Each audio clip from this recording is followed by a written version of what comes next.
And then the final solution, which is a year to 2 years off, is the vaccine. Just to head off the conspiracy theorists, maybe we shouldn't call the vaccine the final solution, okay?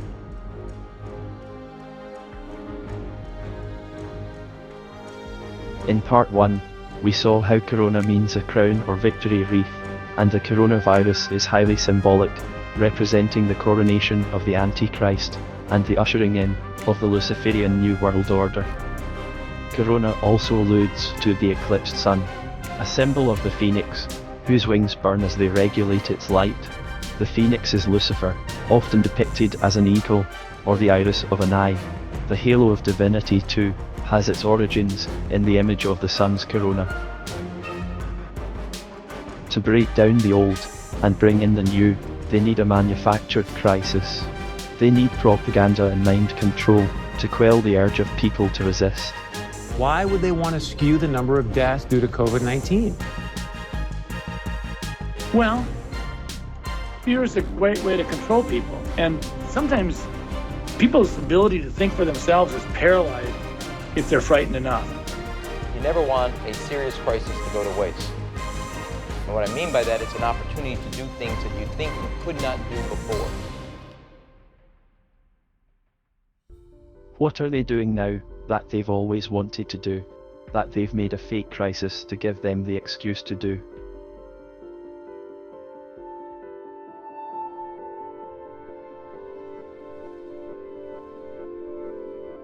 Ritual dehumanization.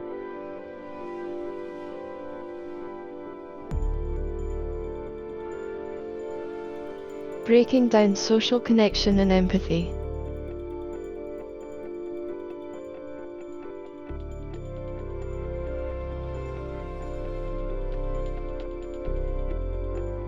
Social isolation, limiting the ability to gather and mount resistance. Promoting a fragile mental state.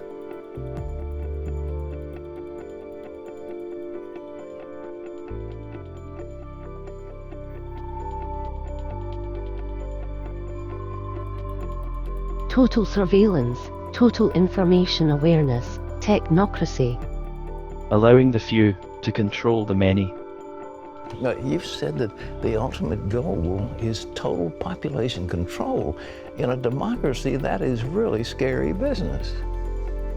It's actually a totalitarian process that's been used down through history. I mean, that's what totalitarian dictators, states, that's what they want to do. They want to know everything about the population so they can control it. That was the idea behind the Soviet Union, the East German Stasi, that was their idea, and the Gestapo and the SS, and down through history, many others.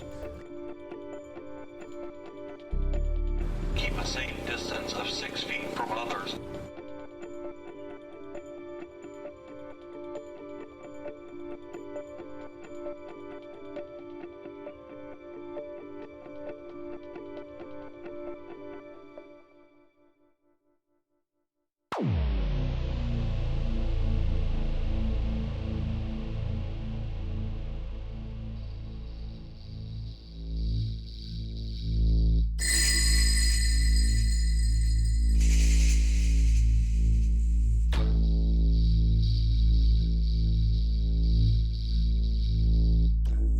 Lockdown, confinement, restricting movement, checkpoints.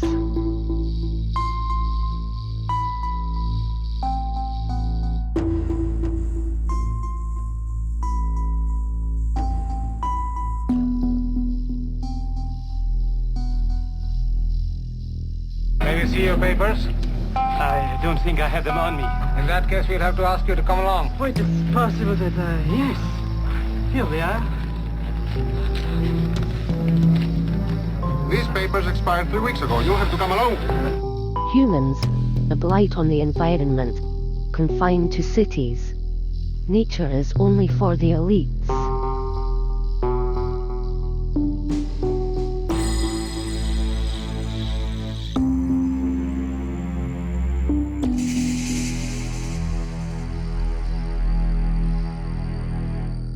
Driverless cars. Limited range. Only go where authorized. Identification required. Only obedient citizens allowed.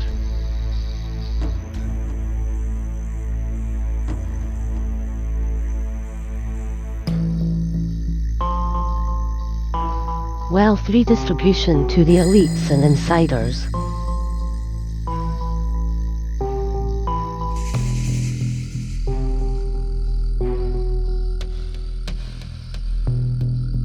That's the thing about this pandemic. It's been one of the greatest wealth transfers in history, and it's a wealth transfer that was mandated by the state. Economies collapse, banks take the resources of the people.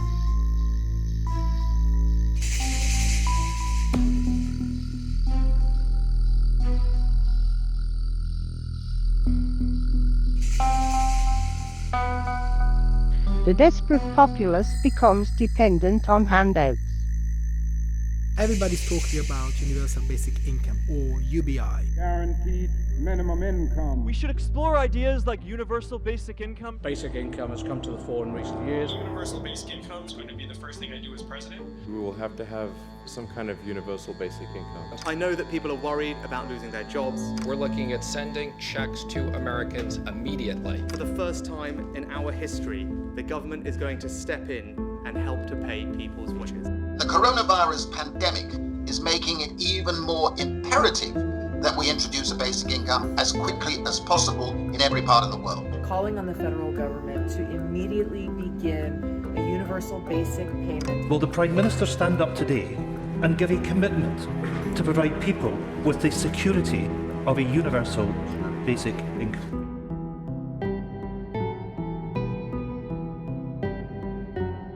But these things are likely to come with strings attached, and therefore become instruments of control. In Australia, parents who refuse to vaccinate their children will be docked money from their family tax benefit. The new rule is part of the federal government's No Jab, No Pay program, which has taken effect with the new financial year. The coronavirus crisis is also intended to get people used to the virtual and disengaged from the physical.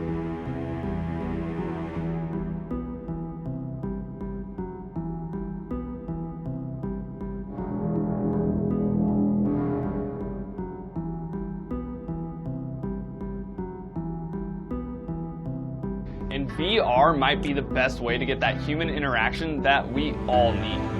This is why virtual reality will become a must-have for our socially distanced future. Imagine this. It's fall. Life still isn't the same. Football is back, but without fans. VR can put you in the stadium with your favorite team. You can feel the stadium rattle after a big play, look up at the sun on a beautiful Saturday morning, and actually feel like you're somewhere other than sitting on your couch. I believe that art of the future is art without objects. It's just pure transmission of energy between the viewer and the artist. To me, mixed reality is this answer.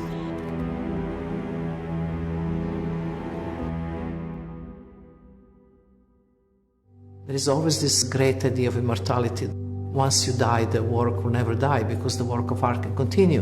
In performance, the piece is only in the memory of the audience and nowhere else. Here, I am kept forever.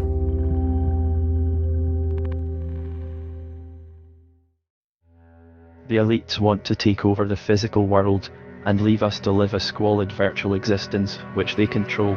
This includes taking over all real assets, real resources, and physical money, leaving us with worthless fiat. And soon, a purely digital currency, which they can easily monitor and control.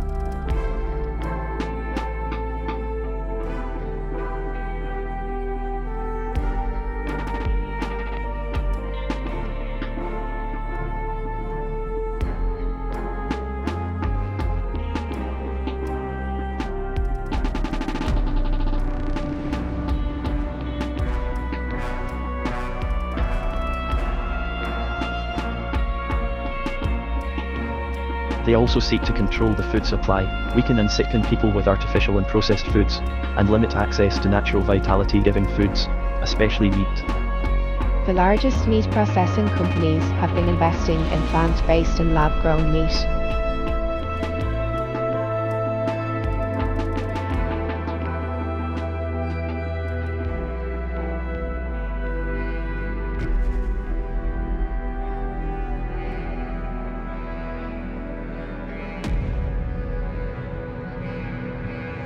we just stop eating meat? Now with coronavirus, the same companies have been closing down meat processing plants, leading to supply disruption.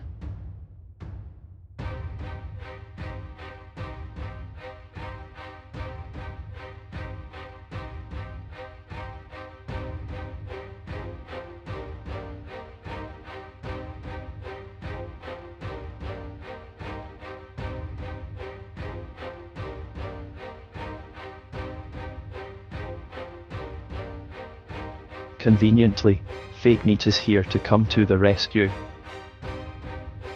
This conversation with Governor Henry C. Santini is brought to you by Soylent Red and Soylent Yellow, high-energy vegetable concentrate, and new delicious Soylent Green, the miracle food of high-energy plankton gathered from the oceans of the world. Remember, Tuesday is Soylent Green Day. The goal is to control the food supply, evict farmers from the land, shift food production to the cities, attack health and food self-sufficiency, and make people dependent on the government and corporations for food. Are you hungry? Let's pop to the market. Right, what's on the menu this month? No, not meat. It's not your birthday. And why waste valuable space on car parks when you can use them to grow food? I'll have to eat cheap. Food is so expensive. Despite the vertical farming, growing food for everyone is still a real challenge for many communities. Land is so hard to come by. Oh, pea and potato on special again. Oh. Look, beef, Miss Cheryl. Beef like you've never seen before.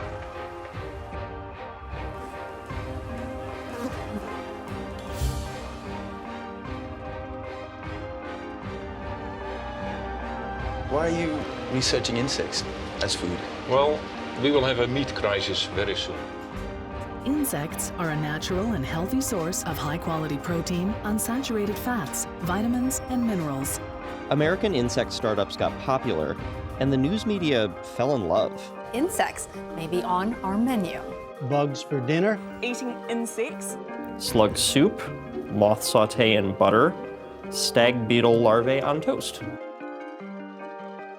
There's even a United Nations report about that. You're cooking with worms. I mean, how are you going to actually get people to eat worms, basically? Make it nice. Okay. Make it look nice, make it taste nice. And when food looks good and you're hungry, you will eat it. Is it weirder than eating a cow? I don't know. It's supposed to be a really good form of protein. Bugs, you know. So important are they? The Dutch king came to open this new insect farm near the border with Belgium. He was getting a little hands-on, examining close up a potentially vital source of food.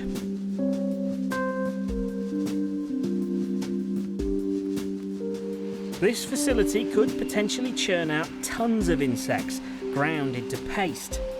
Remember, Tuesday is Soylent Green Day.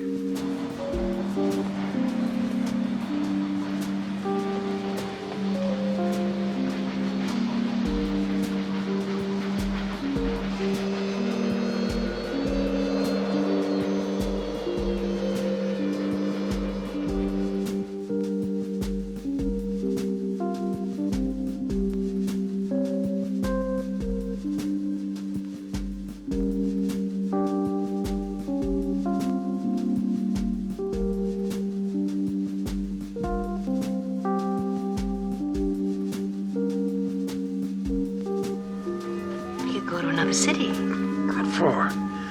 They're all like this. The country? It's not allowed. Those farms are like fortresses. Why? Good land's got to be guarded the way they guard the waste disposal plants, the soylent factories, the plankton ships.